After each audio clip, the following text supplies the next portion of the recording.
muri Bibiliya habamo ba Yohana benshi, habamo Yohana umwe wabatije Yesu, hakabamo na Yohana umwigishwa wa Yesu, uyu ari nawe wanditse ubutumwa bw'Isoko bwanditswe na Yohana, yandika n'inzandiko 3 ndetse yandika n'ibyahishuwe. Hanyuma uyu Yohana numwe mu bigishwa ba Yesu, ambabwire ko umunsi wa mbere Yesu yatangiye gukoresha abigishwa, yatangiranye umurimo abigishwa 70. Bibiliya itubwira ko abo bigishwa 70 ngo yigeze abatuma kuvuga ubutumwa bwiza, abatuma gukiza indwara ndetse no kwirukana abadayimoni.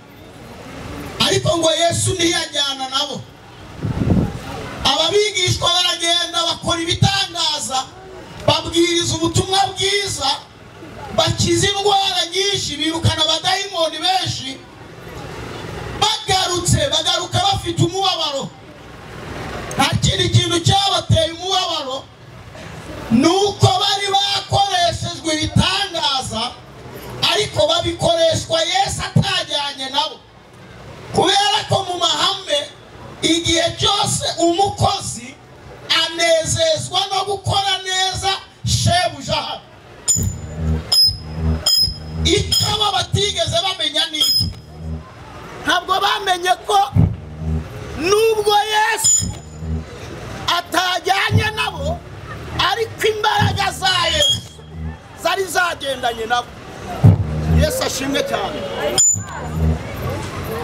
Narivuze ngo nubwo Yesu atajyanye nabo, ariko imbaraga za Yesu zari zagendanye nabo.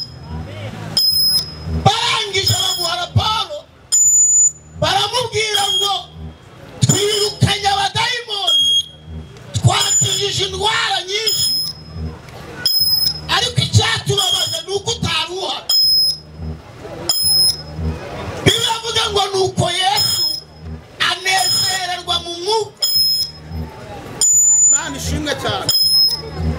Biravuga ngo anezerewe mu mwuka, aravuga ngo Data ndagushimye kwibi wabihisha abanyabwenge, ukabihishurira abaswa baciye bugufi.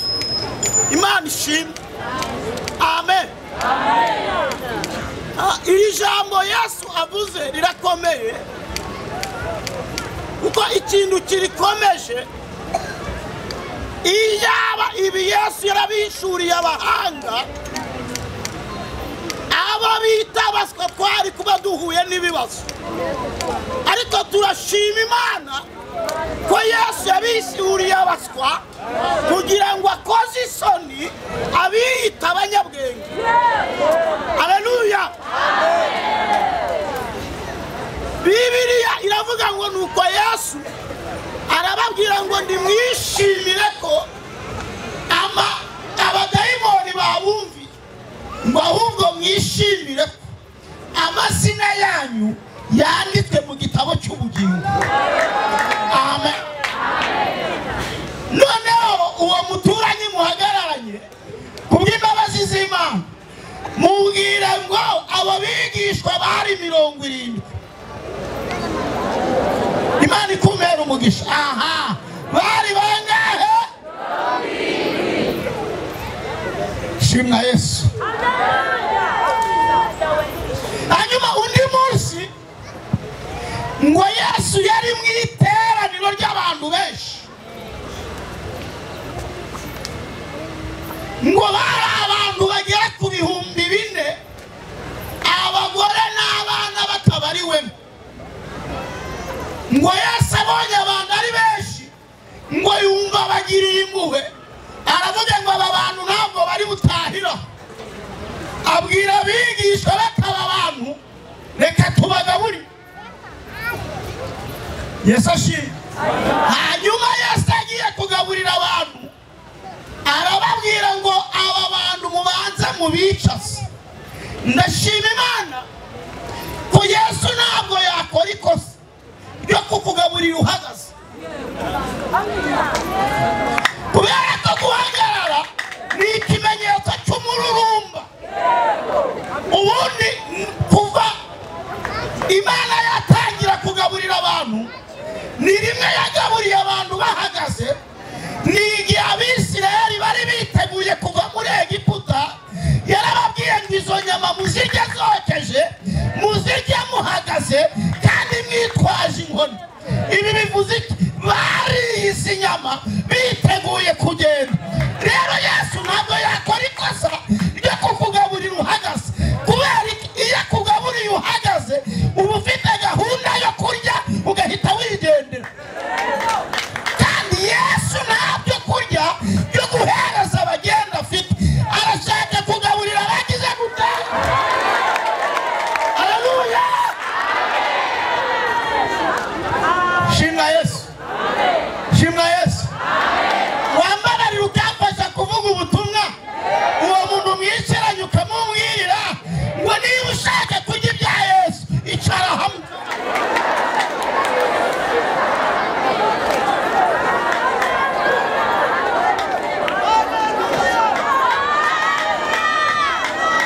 Hanyuma Yesu arabagaburira ngo yafashe imigati afata n'amafi arabishimira, arangiza abwira abigishwa be, arababwira ngo nimubahe imitima, ariko ndashima Imana. Yesu ni umukozi w'umuhanga. Reka nabwire ubuhanga bwa Yesu. Nta muntu n'umwe Yesu yigeze aho umutima wuzuye. Yaravuze ngo mubamanyurire buri wese mumuhe ikimana. Umuntu mwicaranye mumbwirire ngo ntiyaguha umutima wuzuye. Aguhaye umutima wuzuye ntabwo twagukira. Buri wese ni ikimanyu. Yamaze utunze ni ikimanyu, za modoka utunze ni ikimanyu. Aguhaye ibwuzuye ntitwagukira.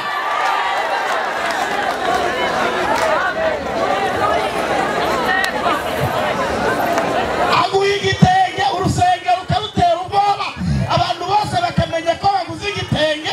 Ubwo se aguhaye ikimanyu twaye igipande twuzuye twagukira? Oya. Hanyuma turashima Imana, turashima Imana. Haleluya! Twebwe twemerewe ikimana, ariko rero babicaye hariya n'umuvungukira.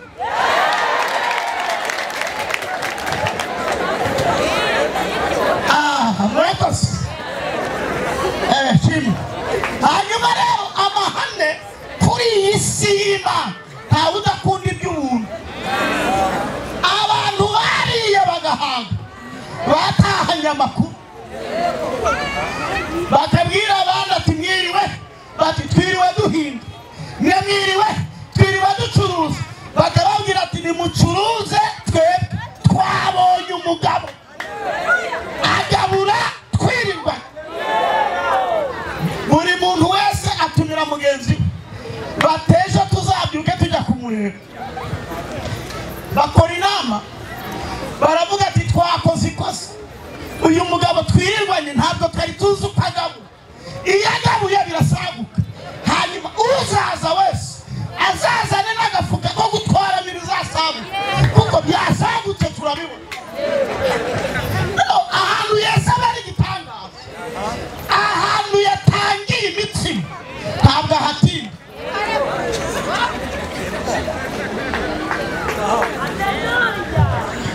Ngo abantu bose barahurura, ngo bageze ahantu Yesu yatangiye imitsima, ngo basanga yahavuye. Baravuga ati nubwo yagiye turamushaka paka tumubonye. Ngo baramushakisha bamenya ko yambutse hakurya, ngo nabo barambuka, ngo bamugera imbere, baramubwira ati mwigisha twagushatse twakubuze, ariko Imana ishimwe turakubonye. Hanyuma rero Yesu ntabwo agira gusa, ahita ababwira ati ntabwo ari urukundo rwabazanye, ni ya mitima mwariye mukayihaga. Nabati nashaka ducurire, icy'ingenzi ni uko dutaha turire. Samaya ziragera ntiyagabura, Satani ziragera none umwe agatangira kubaza mugenzi ati uyu ni wowe wagaburiye cyangwa ntabwo ari bati ni basi yabagaburiye sangapi bati sasa batwari turiye none ko tubona zigeze bati buriya nyine aracyabyigaho turamuza aratugaburira saa 10 ziragera ntiyagabo saa 12 zigeze Yesu aravuga arababwira ngo rega ninjye mutsima ukuri undi wese ntabwo azigera asonza Yesu ahabwa icyubahiro arangije arababwira ngo ngaho ni mutaha ntiyabagaburiye ntacyo batahanye ntabwo nari impari ariko mu buryo bw'umwuka natemberanye n'aba bantu ntebe ukuntu bagiye bashwana buri umwe abwira mugenzi we ati wampemukiye wanyiciye gahunda iyo umbwira ko uyu mugabo atagabura ahantu Yesu yimaniye imitsima arahatinda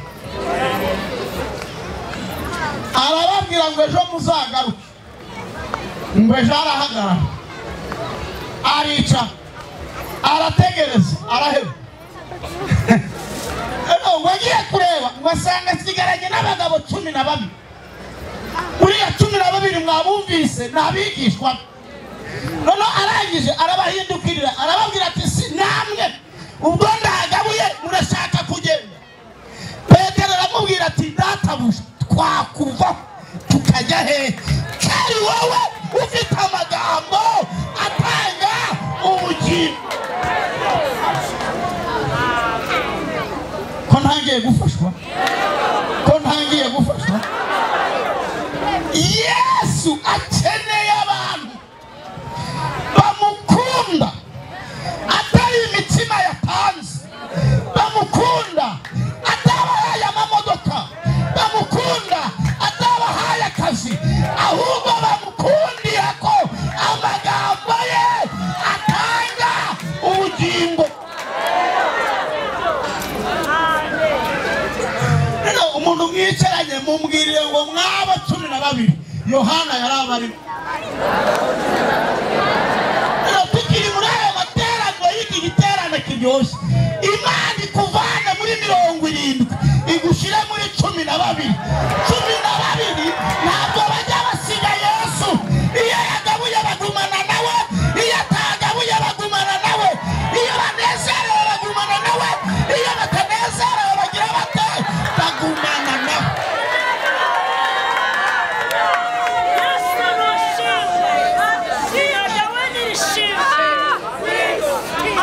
undi munsi ngo Yesu ari munsi y'umusozi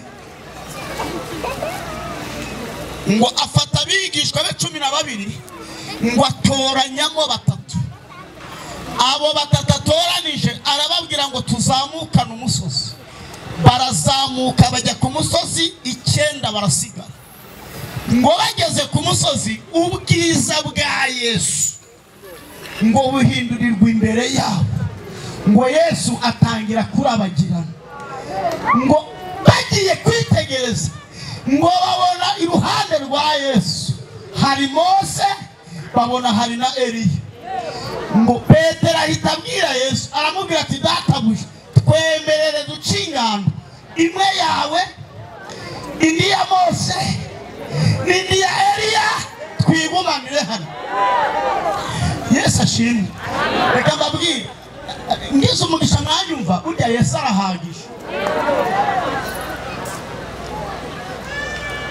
uziko Yakobo yigeze yisegura ibuye mwene se ari kumuhiga arara ku musozi ahantu huzuye imbeho ariko ngo yiseguye ibuye arasinzira ni Yesu wenyine wakisegura uri mu bibazo ibibazo byawe bikibagirana ugasinzira Petero abonye ubwiza bwa Yesu yibagirwa ko we na Yohana na Yakobo bari ku musozi aribagirwa na barabibagirwa aravuga ati Yesu Mose na Eliya twigumanira ahangaha iyo wahuye na Yesu isi ntabwo ibiguteye ubwoba iyo wahuye na Yesu ibibazo ntabwo bigutera ubwoba iyo wahuye na Yesu umuyaga ntabwo wumva imbeho ntabwo yumva nari mvuze ngo Yesu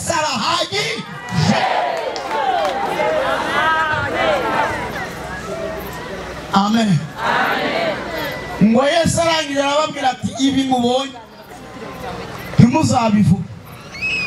Arangije arababwira ati ariko mwebwe kandi muhawe irindi peti, mukuwe muri 12 mubaye 3 ngo abita abana b'inkuba. Abo bana b'inkuba Yohana yabarimo. Mwe ntabwo muri kumva urugendo Yohana akoze. Avuye muri 70 ageze muri 12, avuye muri 12 agiye muri 3. Hanyuma Yohana aravuga ati ariko ubundi nta tekinike umuntu yakoresha n'aba 3 ngo abavamo, ngo ahita afata icyemezo cyo kuva muri 3 ngo afata umwanzuro wo kwibera mu gituza cya Yesu. We na Yesu nta wundi muntu n'umwe wari uri hagati. Iyo wageze rero mu gituza cya Yesu, Yesu akumenera amabanga atabwira abandi, aguha amakuru atabwira abandi. Yesu ahabwa icyubahiro. Amen. Igihe kiragera Yesu atangira gusobanura ibijyanye n'urupfu rwe. Arangije abwira abigishwa be nabo urupfu bazapfa. Ahera kuri Simoni Petero amuha amakuru, abantu bose arabazenguruka. Ageze kuri Yohana Bibiliya avuga ngo araceceka. Amakuru ya Yohana arayima. Ubundi mwicarage wamubwira ati Yesu yimana amakuru yawe. Amakuru yawe Yesu ayimana. Kuko hari abantu badakeneye ko Yesu amenya avuga amakuru yawe, Yesu ayahisha. Ngo Petero abwira Yesu ati none kuvuza ibyacu ibyuriwe bizagenda gute? Yesu aramubwira ngo upfiki niwe nshaka ko nzagaruka akiriho. Yesu ashimwe. Habaye igihe cyo kurengama kw'itorero, abigishwa ba Yesu barabica, buri wese apfa urupfu yagombaga gupfa, ariko Yohana ntiyapfa. Hanyuma bafata Yohana bamusaba kwihakana Yesu. Yohana arababwira tumva rero, niba mushaka ko nihakana Yesu, nimuteranye stade muyuzuze, mwihakanire icyarimwe, ibintu byo kujya mungarura tubirangirize rimwe. Bakora ikosa buzuza stade, ngo bamare kuzuza stade bafata mikoro bayiha Yohana.